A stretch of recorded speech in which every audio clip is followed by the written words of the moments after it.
Hello everyone, कैसे हैं आप सब। आशा है कि आप सब अच्छे होंगे, मस्त होंगे, बेहतर होंगे और आपकी पढ़ाई अच्छी चल रही होगी। एक बार फिर से आप सभी का हमारे यूट्यूब चैनल सदगुरु कोचिंग क्लासेस में स्वागत है। तो आज का सेशन है अध्याय 3 दो चर वाले रैखिक समीकरण। इसके पहले हमने क्या बार समीकरण दो चर वाले रैखिक समीकरण के बारे में पहले लेक्चर में अच्छी तरीके से पढ़ लिया है। उसकी जानकारी क्या क्या होता है सब इसके बारे में अध्याय उसकी परिभाषा जो कुछ थी उसमें मैंने पढ़ लिया है। आज के इस वीडियो में हम क्या पढ़ेंगे, प्रश्नावली 3.1। प्रश्नावली 3.1 का क्या करेंगे, हम सवाल को करेंगे। जो सवाल है हमारे प्रश्नावली 3.1 में उसको हम कुछ करेंगे, कुछ सवाल हम करेंगे, बाकी को छोड़ देंगे, बाकी आप खुद से करेंगे। तो पहला प्रश्न हमारे पास, दूसरा प्रश्न है प्रश्न 3.1 का। पहला मैंने पहले से वीडियो में करवा दिया। दूसरा प्रश्न है अनुपाते 1/A2 B1/B2 और C1/C2 की तुलना कर जांच कीजिए कि निम्न समीकरण युग्म द्वारा निरूपित रेखाएं एक बिंदु पर प्रतिच्छेद करती हैं, समांतर अथवा समपाती हैं। तो इसमें क्या बताना है, रेखा क्या है, एक बिंदु पर प्रतिच्छेद करती है, समांतर है या फिर क्या है, समपाती है। तो आपको प्रश्न में स्क्रीन में दिख रहा होगा। चलिए पहला प्रश्न इसमें क्या है, 5x - 4y + 8 = 0 और 7x + 6y - 9 = 0। इस प्रश्न को चलिए हम हल कर लेते हैं। तो पहला प्रश्न क्या, 7x - 4y + 8 = 0 और 7x + 6y - 9 = 0। इस प्रश्न को हम हल करते हैं तो क्या हो जाएगा, इसमें क्या करना है, क्या हमारा जो रैखिक समीकरण दो चर वाला रैखिक समीकरण के क्या होता है, जो एक रूप होता है, फिर क्या बोले जो समीकरण देते हैं, तो ax plus B Y plus C equal to 0, यानी कि रैखिक समीकरण हमारा कैसा होता है, रैखिक समीकरण होता है, रैखिक समीकरण बराबर जो इसका क्या रूप होता है, तो A X plus B Y plus C equal to 0 होता है। क्या होता है, 0 होता है। लेकिन इसमें कितने समीकरण, दो समीकरण है। तो यहाँ हम a1x b1y और c1 और प्लस C1 बराबर 0 और a2x b2y प्लस C2 बराबर 0 मानकर चलेंगे। तो समीकरण इसी का एक मान लेते हैं और इससे क्या समीकरण दो मान लेते हैं। तो क्या करना है, समीकरण एक और दो की तुलना a1x plus b1y plus C1 तथा a2x b2y प्लस C2 बराबर 0 से करने पर, तो कर दो तुलना। तो a1 के स्थान पे देख सकते हैं समीकरण हमारा एक क्या है, समीकरण एक ही है। समीकरण एक के लिए ये वाला समीकरण हम तुलना करेंगे और समीकरण दो के लिए इस वाले समीकरण से। आप देख सकते हैं क्या a1 बराबर यहाँ कितना है, ए एक्स है कि नहीं है, a1 का मान यहाँ 5 है, फिर ये x है ही, तो a1 बराबर क्या हो जाएगा, तब लिख लो, तब a1 बराबर 5, b1 बराबर b1y, इसमें क्या है -4y, यानी कि -4 हो जाएगा। b1 का मान कितना, -4। c1 बराबर यहाँ +8 है तो +8। फिर देखिए इसकी तुलना इस वाले से करेंगे तो a2 के स्थान पे यहाँ 7 है, तो a2 बराबर 7, b2 बराबर 6, c2 बराबर -9। क्या आ गया, -9। अब क्या होता है, अब क्या बोला, किसमें इसे प्रदर्शित करना है, इसे प्रदर्शित करना है हमें समीकरण क्या बोला था प्रश्न में आपके, क्या बोला था,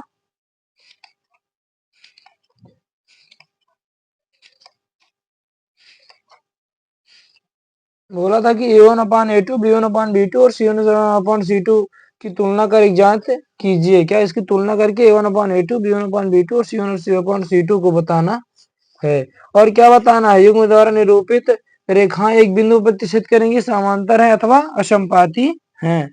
तो चलिए इसे हम क्या लेते हैं, पहले देख लेते हैं आता क्या क्या है।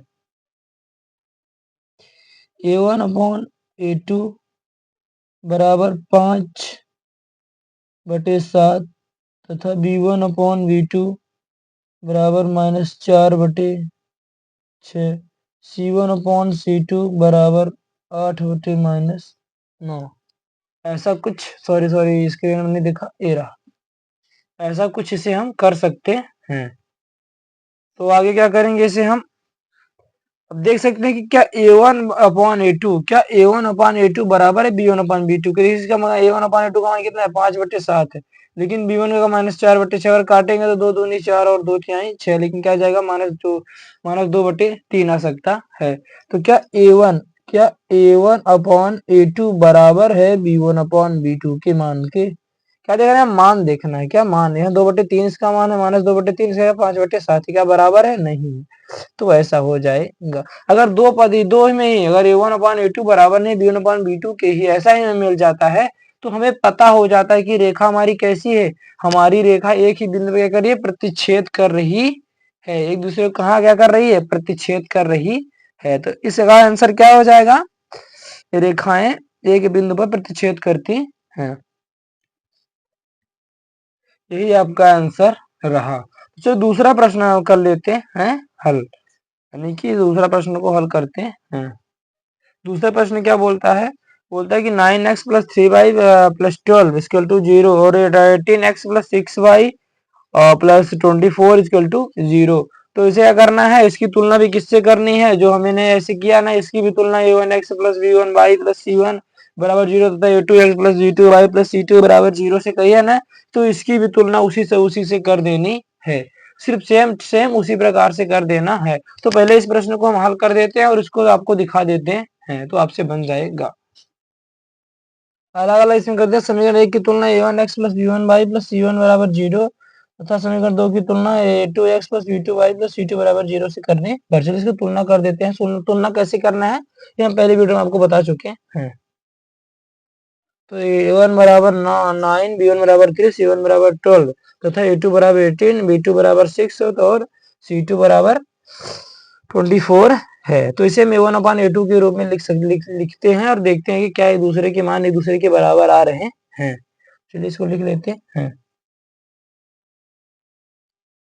तो आप देख सकते हैं कि a1 बराबर क्या है 9, तो a1 बराबर a1 के ऊपर स्थान पे 9 और a2 बराबर कितना है 18 a2 के स्थान पे 18, फिर कॉमा लगा दिया। b1 के स्थान पे क्या 3 3, b2 बराबर 6 तो b2 के स्थान पे 6 आ गया, ठीक है। c1/c2 है, c1 के स्थान पे 12, c2 बराबर 24 हो तो c2 के स्थान पे 24 रख दिया गया। अब इसे क्या कर सकते हैं, अब इसे हम काट सकते हैं कि नहीं। 9 एकम 9, 9 दूनी 18, 3 एकम 3, 3 दूनी 6, 12 एकम 12, 12 दूना 24। तो देखिए a1/a2 बराबर 1/2, b1/b2 बराबर 1 सॉरी ये क्या कहते हैं 3 एकम 3, 3 दूनी 6, 1/2 और c1/c2 बराबर 1/2। तो क्या कर सकते हैं, हम कह सकते हैं कि 1/a2 बराबर है b1/b2 बराबर है c1/c2 के। अब क्या आ गया मेरा a1/a2 बराबर है b1/b2 के, b2/b1/b2 बराबर है किसके c1/, तीनों की तीनों क्या है यहाँ बराबर है। जब हमारी क्या, जब तीनों की तीनों जब बराबर होते हैं तब हमारी रेखा क्या होती है, समांतर होती है। जब क्या हो a1/a2 बराबर नहीं है b1/b2 के तो प्रतिच्छेदी होती है। जब a1/a2 बराबर है b1/b2 के बराबर नहीं है c1/c2 के तो तब समांतर होती है।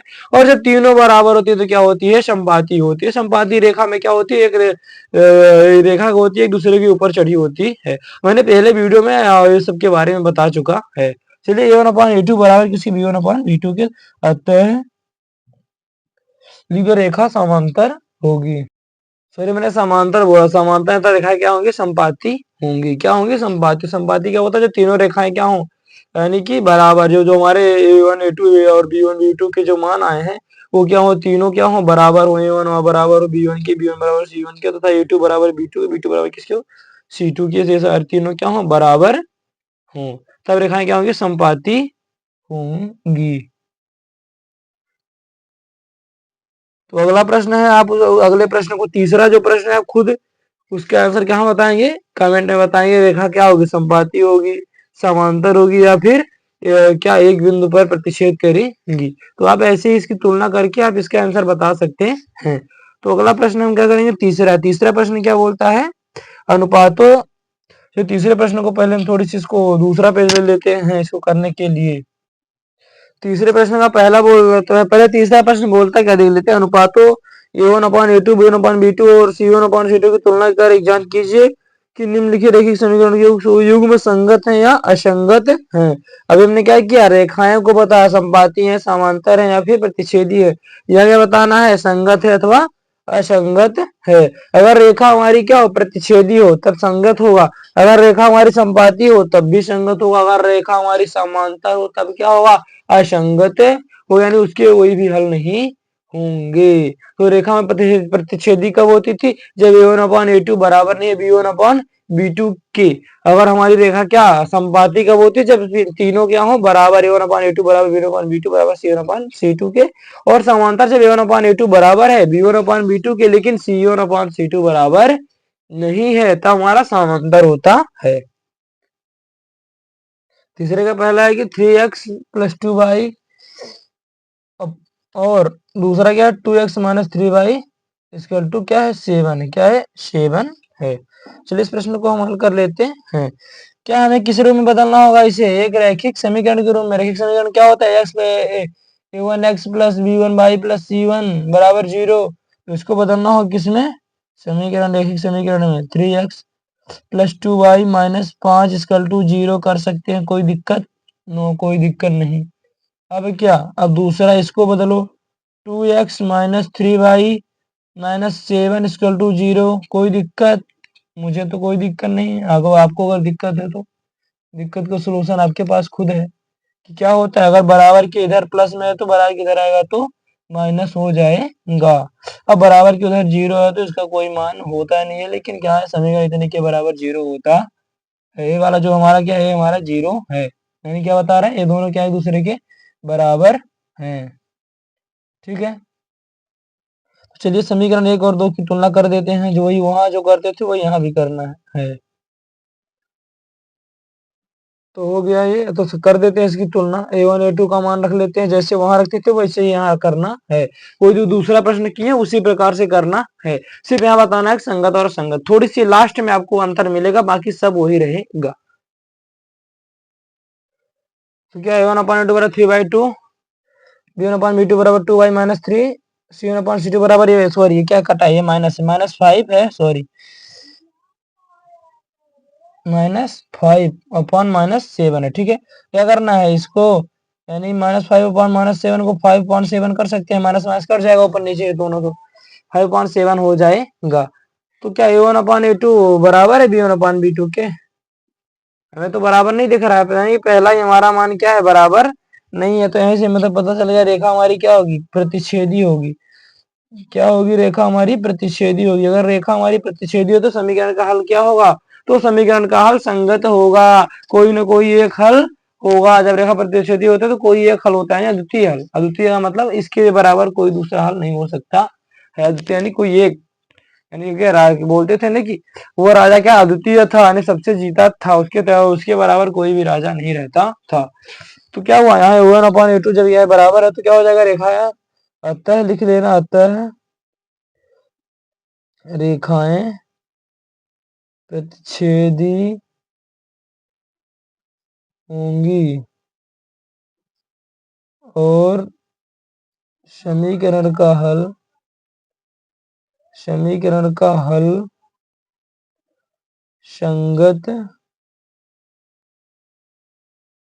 संगत होगा। ये आपका रहा आंसर,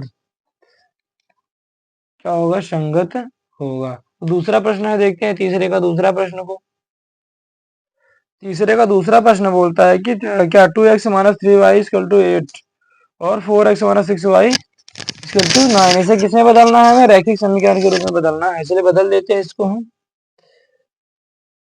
जैसे उसको बदले थे वैसे ही इसको। 2x - 3y - 8 = 0 समीकरण नंबर 1। इधर भी लिख लो, इधर 4x ये वाले को बदल दो, -6y - 9 = 0 समीकरण नंबर 2। फिर से वही समीकरण 1 की तुलना, और जो करते थे समीकरण 1 की तुलना कर देते हैं।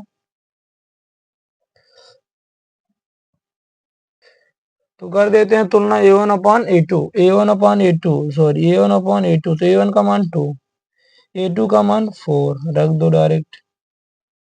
दूसरा b1 अपॉन b2 बराबर b1 का मान -3, b2 का मान -6, फिर c1 अपॉन c2 बराबर c1 का मान -8 और c2 का मान -9। क्या c2 का मान -9 है? तो क्या इसे हम 2 एकम 2, 2 दूनी 4 कर सकते हैं, 3 एकम 3, 3 दूनी 6 और माइनस माइनस क्या हो जाएगा हमारा, कट जाएगा। क्या होगा, ये कट जाएगा। ठीक है, तो क्या हो जाएगा, क्या इसे हम a1 अपॉन a2 बराबर है b1 अपॉन b2 के बराबर नहीं है c1 अपॉन c2 के। जब ऐसी स्थिति होगी तो क्या होगी, रेखा क्या होगी, समांतर होगी। अगर रेखा समांतर है तो समीकरण का हल क्या होगा, समीकरण का हल असंगत होगा। अतः समीकरण का हल असंगत हल है। समीकरण का हल कैसा है, असंगत हल है। समीकरण का हल कैसा है, असंगत हल है। तो आप संगत, और अगर संगत हल होगा तो क्या करना पड़ता है हमें, इसमें सिर्फ संगत हल पूछा है। और प्रश्न नंबर चौथा है कि निम्नलिखित समीकरणों की युग्म में से कौन से युग्म संगत है अथवा असंगत है। यदि संगत है तो ग्राफी विधि से हल करिए। संगत और असंगत आपको हमने समझा दिया है। संगत होगा कब, जब रेखा प्रतिच्छेदी होगी और क्या होगी, रेखा हमारी संपाती होगी। रेखा हमारी संपाती कब होगी, जब a1 अपॉन a2 बराबर है c1 अपॉन c2 बराबर है c1 अपॉन c2 के, तथा रेखा प्रतिच्छेदी कब होगी, जब a1 अपॉन a2 बराबर है b1 अपॉन b2 के, लेकिन c1 अपॉन c2 बराबर नहीं है। तो सॉरी जब a1 अपॉन a2 बराबर नहीं है b1 अपॉन b2 की तरह रेखा क्या होगी, प्रतिच्छेदी होगी। अब जब a1 अपॉन a2 बराबर है b1 अपॉन b2 बराबर नहीं है c1 अपॉन c2 की तरह रेखा क्या होगी, समांतर होगी। हमने तीनों को तीनों कंडीशन को बता दिया। इसका ये कंडीशन आपको पेपर में हर हालत में आती ही आती है। एक प्रश्न आपका बहुत ही महत्वपूर्ण प्रश्न है, कौन सा, बहुत ही महत्वपूर्ण प्रश्न है कि एक आयत बाग जिसकी लंबाई चौड़ाई से 5 मीटर अधिक है का अर्ध परिमाप 36 मीटर है, बाग की विमायक जांच कीजिए। चलिए इस प्रश्न को हम हल कर लेते हैं। तो चलिए क्या कर ले, माना क्या, माना कि, क्या करें, मान ले, माना कि, क्या मान ले, माना कि एक आयत की लंबाई x है, एक आयताकार भाग की लंबाई क्या है, x है, तथा आयताकार भाग की चौड़ाई y है। शर्त नंबर फर्स्ट बोलती है कि जिसकी लंबाई चौड़ाई से 4 मीटर क्या है, अधिक है। लंबाई किससे अधिक है, चौड़ाई से, यानी लंबाई हमारी क्या है, y है, और चौड़ाई क्या है। तो पहले तो क्या कर लो, x बराबर y रख लो ऐसे, और क्या है, लंबाई क्या है, चौड़ाई से, क्या है, लंबाई क्या है, चौड़ाई से 4 मीटर क्या है, अधिक है। क्या चौड़ाई हमारी किससे अधिक है, लंबाई से कितनी अधिक है, 4 मीटर अधिक है। तो चौड़ाई हमारी कितनी है, x है, और लंबाई हमारी बाई है। बाई हमारा पहले से 4 अधिक है, लेकिन x हमारा क्या है, 4 कम है। तो अधिक कैसे होगा, अगर हम 4 इसको प्लस दे दें, क्या 4 इसको हम दे दें तो क्या हो जाएगा, ये बाई के बराबर हो जाएगा। क्या हो जाएगा, बाई के बराबर हो जाएगा। तो क्या इसे हम बाई बराबर x प्लस 4 कर सकते हैं, बिल्कुल कर सकते हैं। समीकरण नंबर 1 हो गया। अब शर्त नंबर 2,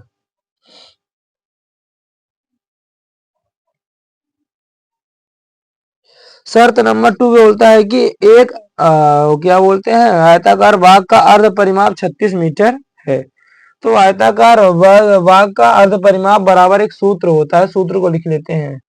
क्या होता है, लंबाई प्लस चौड़ाई। क्या, लंबाई प्लस चौड़ाई क्या होती है, लंबाई यानी कि क्या होती है, आयत की अनुसार भुजा क्या होती है, बराबर। यानी लंबाई अगर 2 मीटर है तो अगर एक भुजा की लंबाई 2 मीटर, दूसरे भुजा की लंबाई भी 2 मीटर होगी, और चौड़ाई 3 मीटर है तो दूसरी भुजा की चौड़ाई भी 3 मीटर होगी, जो दोनों दूसरे क्या होंगे, बराबर होंगे। तो देख सकते हैं क्या है, अर्ध परिमाप बराबर कितना है, अर्ध परिमाप बराबर क्या है, 60 है। प्रश्न में बोला है ना, अर्ध परिमाप 60 है, बराबर लंबाई, लंबाई कितनी है, लंबाई हमारी कितनी है, x प्लस 4, यही है ना, y बराबर एक्स प्लस 4, लंबाई बाई है तो बाई के स्थान पे एक्स प्लस 4 प्लस चौड़ाई एक्स रख दो। तो क्या ये 2x कर सकते हैं इसे हम? तो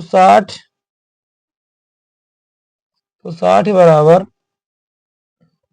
2x प्लस 4, तो 2x बराबर 60 माइनस 4 हो सकता है। कैसे हुआ होगा? पहले क्या किया, 2x प्लस 4 को पूरे को उधर लिया, ठीक है ना, बराबर में 60 कर दिया, तो 60 को इधर इधर करेगा जब तो -7 होगा, जब ये बराबर इधर आएगा तो माइनस में ही होगा। तो क्या x 2x बराबर 60 माइनस 4 बराबर क्या हो जाएगा? 60 में 4 घटाएंगे तो 56 आएगा। तो x बराबर 56/2, 2 1 कम 2, 2 दूनी 4, 2 अट्ठे 16, तो x बराबर क्या आएगा हमारा?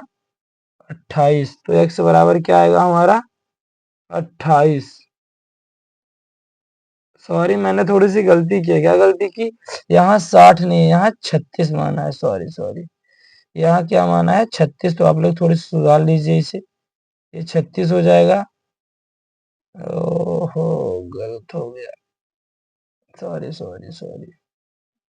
इतना पूरा काट देते हैं, इधर कर लेते हैं। तो 36, तो 2x बराबर क्या है? 36 माइनस 4 आया, तो 2x बराबर 36 में 4 घटेगा तो 32 हो जाएगा। तो x बराबर 32/2 हो जाएगा।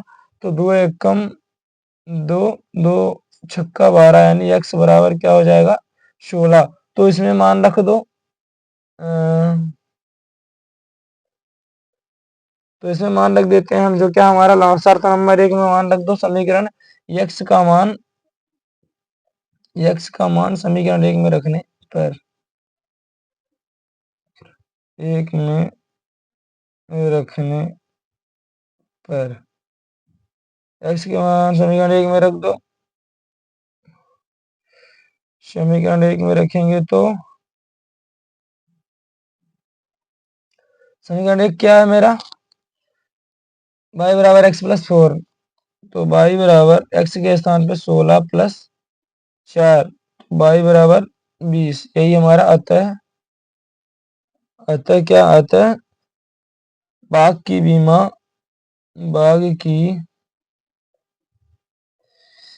बीमाएं 20 मीटर होंगी। अतः बाघ की बीमाएं 20 मीटर होंगी। अतः बाघ की बीमाएं कितनी होगी? 20 मीटर होंगी। आशा है आपके सभी जितने प्रश्न बताओ पूरे के पूरे प्रश्न अच्छी तरीके से समझ में आए होंगे। तो अगर पूरे प्रश्न अच्छी तरीके से समझ आए तो वीडियो को लाइक और चैनल पर नए तो चैनल को सब्सक्राइब जरूर करिए।